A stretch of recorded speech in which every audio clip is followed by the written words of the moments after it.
Time now for Focus, and today we're heading to Jordan, where a lot of money is being invested in the hope of preventing disillusioned youth from joining jihadist groups. According to a poll by the Center for Strategic Studies at the University of Jordan, only 62% of Jordanians consider the Islamic State group wreaking havoc in neighbouring Syria and Iraq to be a terrorist organisation. Gaël Sunderland and Julien Fouché sent us this report. Soon, this empty piece of land will be a football field, a project like many others across Jordan, financed by the United Nations. The first beneficiaries of the project are not football lovers, but the lucky ones building it. Local unemployed youngsters who now earn about €200 per month, like Yazan and his friend. For the young man with no diplomas, this is unhoped for.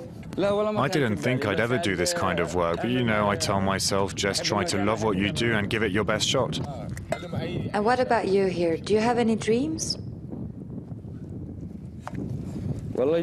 I have no dreams. In a place like this, you can't have dreams. Yazan and his colleagues all grew up here, in the northern province of Badia, a poverty-ridden area of 16,000 inhabitants close to the Syrian border. More than half the youth is unemployed here. For the few who do study, employment perspectives are so rare that many give up. 19-year-old Hassan never finished his political science degree in order to work and help his family.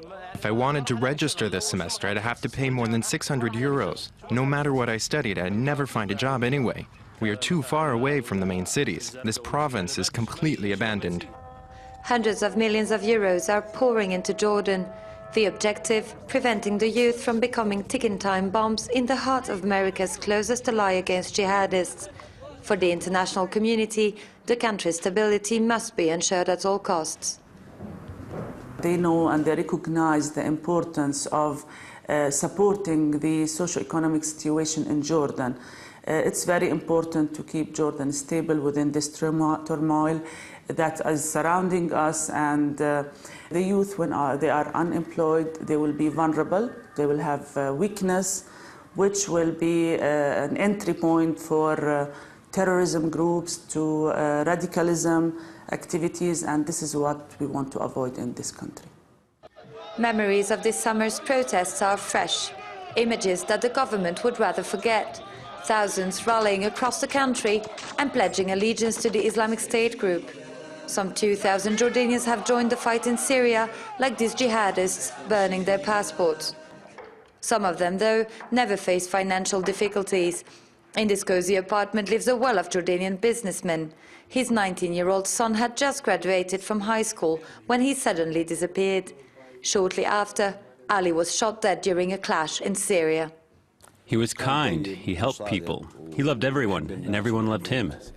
The young man had joined an Al-Qaeda affiliate. He was not unemployed.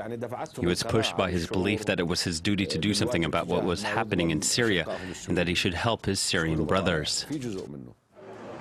In his city of Ma'an, in southern Jordan, Ali is not the only one who has left. 70 other people have joined the jihadists. Ali's father insists on showing us the numerous tags on the walls.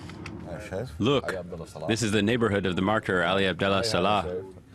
His son is now celebrated as a hero in the neighborhood. Ali used to work in this shop, this one, here. Near the store, friends and colleagues are divided over Ali's choice. Ali was a good person. May God bless him. His departure was very sudden. There are a lot of people here who mess with the minds of young people. And you, do you also want to fight in Syria and walk in Ali's footsteps? Yes, it is part of the Muslim obligation to wage jihad, to help our Muslim brothers. According to officials, about 30 Jordanian fighters are still trying to return to Ma'an. Blocked by the army, they are seen as a threat to national security and face years in prison. And joining me now from London is Julian Barnes-Dacey. He's a Senior Policy Fellow at the European Council on Foreign Relations. Hello, thank you very much indeed for being with us. Now, First of all, I'd like to ask you, following on from that report, what the Jordanian authorities are doing to discourage youths from joining jihadist groups. Sure. Well, they're facing a very difficult battle, and clearly one of the focuses, as mentioned in that report, is the economic issue in terms of development, in terms of the provision jobs. But there's also a strong ideological element, and the Jordanian authorities have been trying to discredit the narrative of ISIS. They've even been releasing a number of ideologues close to al-Qaeda as it was before the emergence of ISIS, who are very critical of what ISIS has done. So there's this ideological as well as this economic battle, all of which is underlined by a strong security factor. Obviously, they are arresting people, they're cracking down on those voices of dissent, and they're looking to prevent more Jordanians from going to Syria. Now, Jordan, of course, is a part of the US-led coalition against the Islamic State group. Just how big a role is it playing in that coalition? Well, militarily, not a very significant role. They have been doing fighter jet missions, but I think the more important element is the sense of an Arab face that they bring to the US-led coalition. It's clear that the US Air Force is doing most of the fighting, but it was critical for President Obama, it was critical if there is to be any legitimacy to the struggle to get Arabs on board. And clearly the Jordanians play an important role there. They're close allies of the West, and they're in the direct geographical kind of proximity of both Iraq and Syria, where the conflict is raging. Didn't the barbaric killing of one of its pilots make a difference to Jordan's level of commitment? Well, there was a strong rhetorical response in terms of the Jordanian authorities coming out and saying we're going to crack down even harder, but I'm not sure that that has really translated into a material uptick in terms of the amount of fighting that they are doing. They are committed to the mission. They're not going to walk away. I think King Abdullah is going to be there and fighting and pushing on through as long as this takes. But at the end of the day, this is going to have to be a US-dominated effort, and the Jordanians are, in a sense, going to support it from the sides. Now, the fact that it is US-dominated, I mean, is that a risky move at all for Jordan to be so closely aligned with the US? It is, because there's a narrative growing in the region that the US is siding with the Iranians in Iraq. It's helping President Assad in Syria fight the rebels, both of which are coming at the expense of disempowered Sunnis. And these are the same Sunnis who feel alienated in Jordan. They're the same Sunnis who feel that the West, that the regional powers are forgetting about them. So the closer that Jordan ties itself to this coalition, the more dangerous it becomes. And it's certainly a big risk. And this question of legitimacy runs to the heart in terms of the difficulties facing the anti-ISIS coalition. Now, when it comes to securing its borders, because, of course, its neighbours include Iraq and Syria, just what is the situation like on the border? Is it anywhere near as porous as Turkey's?